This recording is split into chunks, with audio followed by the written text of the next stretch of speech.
द्विगु हो जाएगा। पहला पद, हाँ, जिसमें पहला पद जो है संख्या हो। संख्या हो। जी हाँ, नवरत्न। जैसे हाँ त्रिनेत्र है, नवरत्न, नवरत्न हो गया, चौराया, चौराहा हो गया। जिसमें पहला पद जो है वो एक संख्या को बता रहा है, वो द्विगु है। ठीक है। एक जनरली हम देख लेते हैं। षटकोण। फिर जिसमें दोनों पदों की प्रधानता होती है, जैसे माता और पिता में हम दोनों पदों की बात कर बराबर रहे हो हैं, गया। तो जिसमें दोनों पदों की प्रधानता हो वो द्वंद्व हो गया।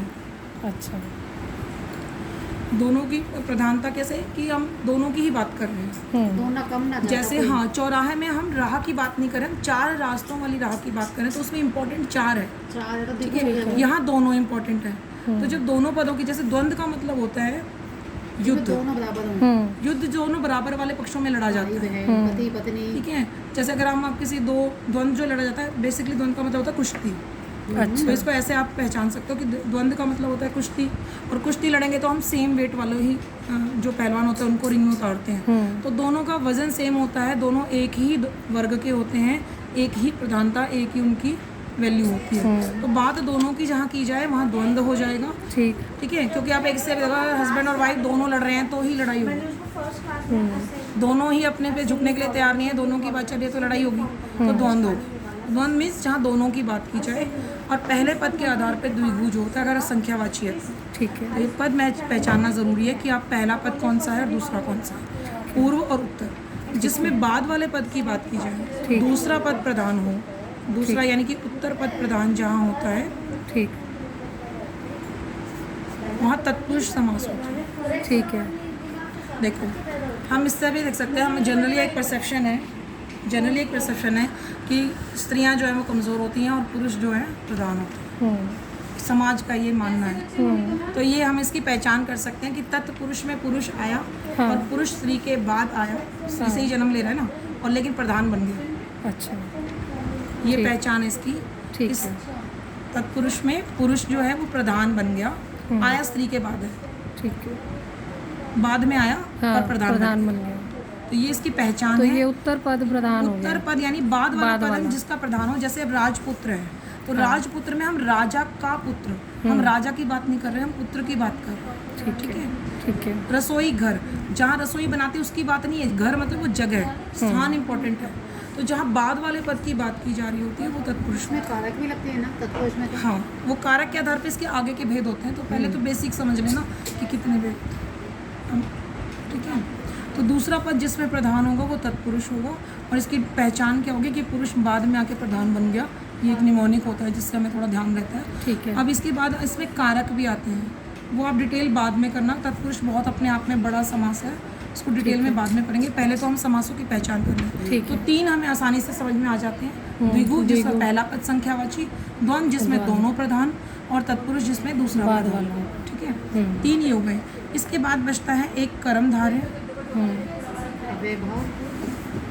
अब ये अव्ययी, और कर्मधारय से पहले बहुव्रीहि भी देख सकते हैं। अब ये 3 बच गए।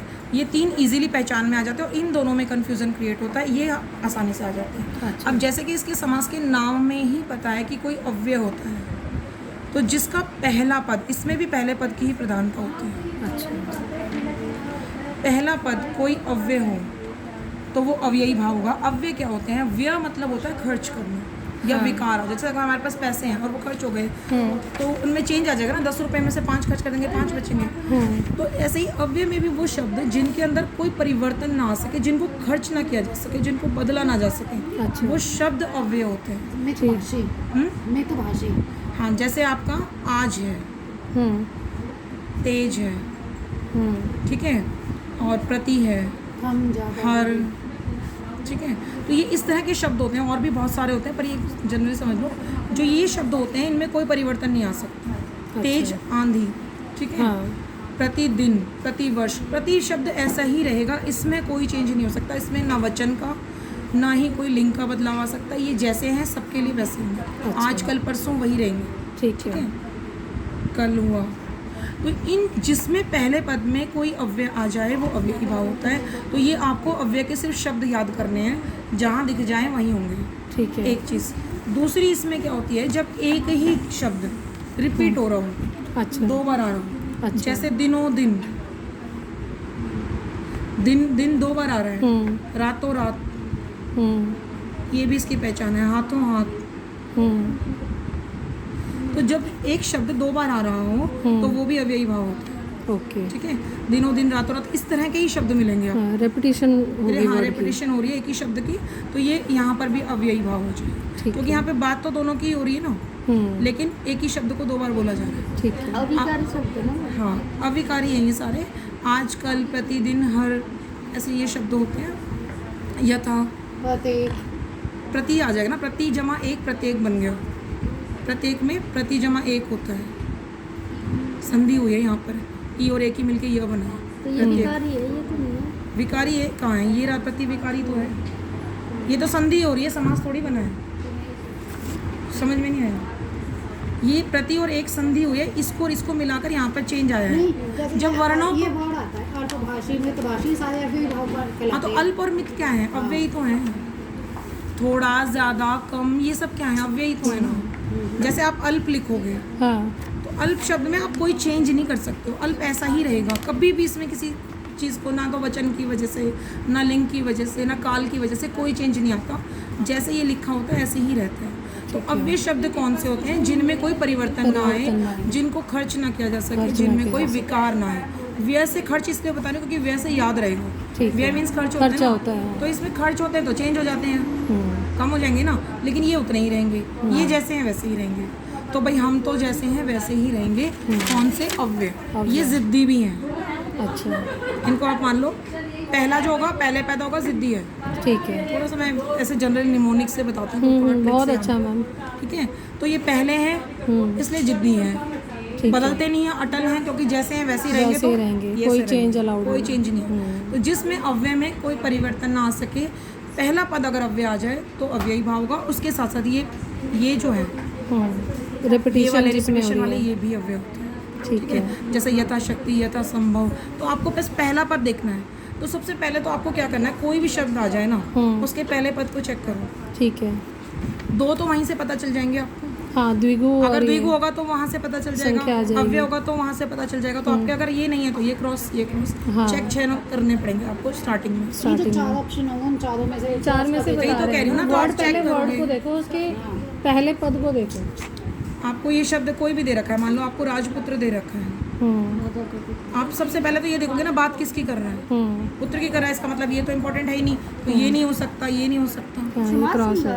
हाँ, समाज तो मेरे को वैसे नहीं लगते हैं। इसे तो आते हैं। हमें नहीं आते ना, वो वैसे ही लगते समाज को, वैसे डिफिकल्ट। हमें नहीं आते ना, हमने पढ़े नहीं। मैं कह रही हूँ पढ़ के यथाशक्ति। चलो आगे कराओ। ठीक है, तो ये जैसे आपने शब्द को पहले देखा कि जी। पहला पद पूछा गया है या दूसरा, इंपॉर्टेंट किस कौन सा है।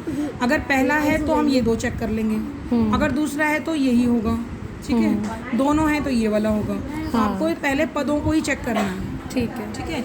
फिर बचते हैं ये 2 वाले, इन दोनों में क्या होता है, ये वाला होता है या तो तुलना की जाती है या उपमा दी जाती है। अच्छा, कर्म धार्य में देखो, हम कोई भी काम करते हैं तो या तो हम दूसरों को देख कर करते हैं, दूसरों के जैसा करने की कोशिश करते हैं, या उससे कंपैरिजन करते हैं हम, किसने ऐसा किया तो मैं नहीं करूँगी ऐसा। तो जहाँ कर्म हम करते हैं, कोई भी कर्म धारण करते हैं, तो हम ये सोच लो कि या तो तुलना करते हैं या उपमा करते हैं। अच्छा, या तो हम किसी के जैसा करना चाहते हैं या उसके जैसा बिल्कुल नहीं करना चाहते, उसके कंपैरिजन में कुछ और करना चाहते हैं। तो यहाँ पर या तो तुलना होगी या उपमा दी जाएगी, ठीक है। या तो दोनों सेम होंगे या दोनों अपोजिट होंगे, अच्छा। लेकिन बात एक दूसरे से कंपैरेटिवली करेंगे, ओके। ठीक है। तो कर्म धारे में क्या होगा, या तो आप किसी के साथ, बड़ा चढ़ाते हैं ना, नहीं, तो अतिशोक्ति होता है। उपमा मीन्स होता है समानता, समानता। या तो आप किसी के जैसे बनना चाहते हो या आप उसके जैसे बिल्कुल नहीं बनना चाहते, तो उससे हटके कुछ करोगे। तो आपने पहले तुलना की ना कि मुझे ये नहीं करना, मुझे वो करना है। हाँ, तो कोई भी काम करने से पहले आप 2 चीज़ धारण करते हो, या तो आप तुलना करते हो, ठीक तो है। इसमें क्या होता है, दोनों पदों के बीच में या तो तुलना हो रही होती है या दोनों समान होते हैं, ओके। ठीक है। जैसे नील और कमल, अब देखो कमल कैसा है, नीले रंग का है, तो ये और ये दोनों समान हो गए ना। हमने कमल को और नील को क्या कर रखा है, कंपैरिजन करें, दोनों सेम है ये, ठीक है।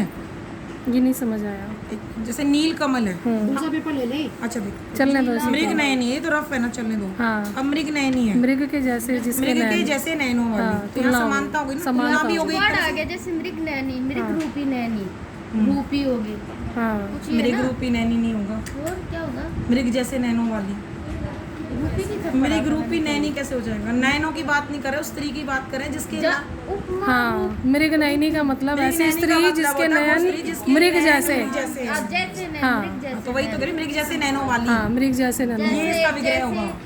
रूपी में भी आता है। रूपी अलग होगा, रूपी देखो अभी चलने दे, चलने अलग दे, आएगा, इनको रूप कराने वाले दे। भी आएंगे। रूप मैं वही तो, या तो सिमिलरिटी होती है, कंपैरिजन होता है। ठीक तो है। यहाँ सिमिलरिटी हो रही है मृगनयनी में, दोनों ठीक में है। की। तो यहाँ पे क्या है, ये किसी एक स्त्री के लिए तो नहीं है, कोई भी हो सकती है।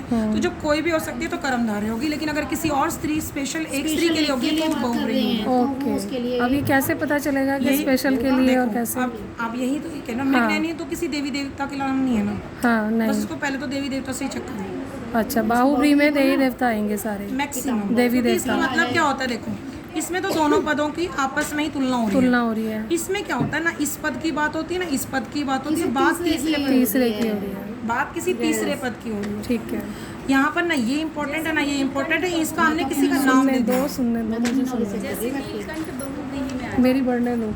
नीलकंठ बहुगिरी में आएगा।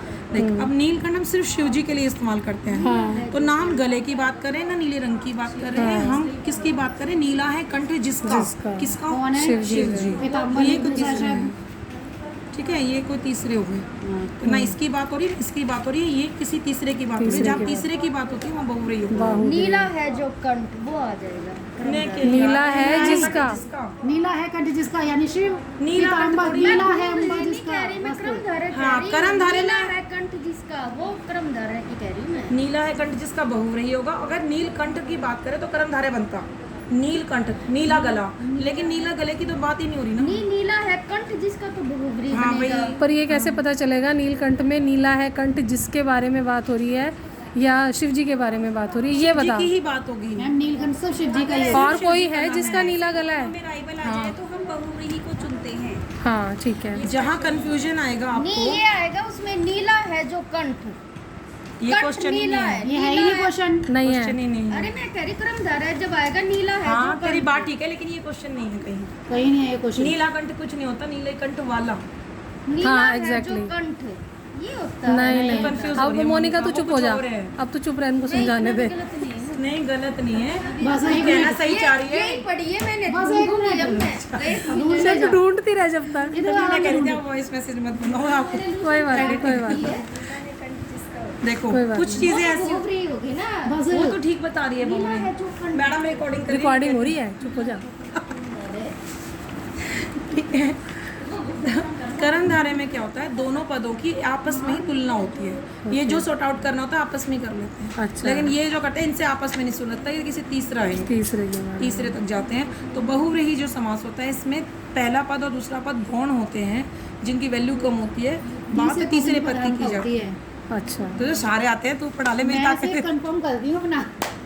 तू पढ़ा ले, नॉलेज आ टेस्ट जा। मत करो। तुझे आते हैं तभी तो। चलो चलो, तो मैं सीरियसली कह रही हूँ यार, मेरी एनर्जी कम है, तू पढ़ा ले, बता दे। नहीं नहीं नहीं पढ़ो। पढ़ाना तो क्या, मैम को पढ़ाना है, बस डिस्कशन ही है ये। वो तो सही है, पर आगे बताओ इसके बारे देखो में। अब हमने एक बार फिर से देख लेते हैं। हाँ। 6 पद हैं, 6 में से पदों की प्रधानता के आधार पर कौन कौन से डिसाइड होते हैं। पहला पद जिसका संख्यावाची संख्यावाची, द्विगु, द्विगु। जिसके दोनों पद प्रधान वो द्वंद्व, द्वंद्व। ठीक है। जिसका तीसरा पद दूसरा पद प्रधान वो तत्पुरुष। तत्पुरुष हो गया।